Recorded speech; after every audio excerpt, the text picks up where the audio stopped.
कुछ नहीं तो कुछ ना हमन के निना भइल बाकी में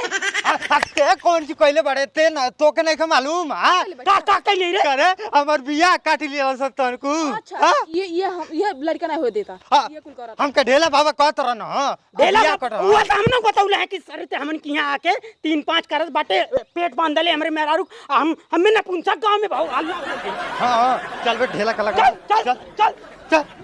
प्रखंड हो या जिला ढेला बाबा से हिला प्रखंड हो या जिला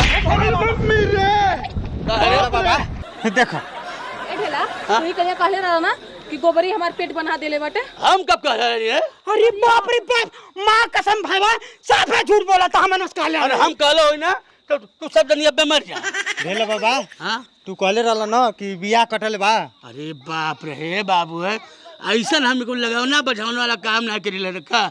ढेला बाबा पूरा क्षेत्र जवाब जानल हम बहुत साफ सुथरा मने है अरे हम कहे दूसरे के बुराई करब केहू से अरे बाप हो बाप तुम कही नहीं थी कि किरो में कड़वा हमार बिया काटा है ए गोबरिया तू घटैया दाम में भाग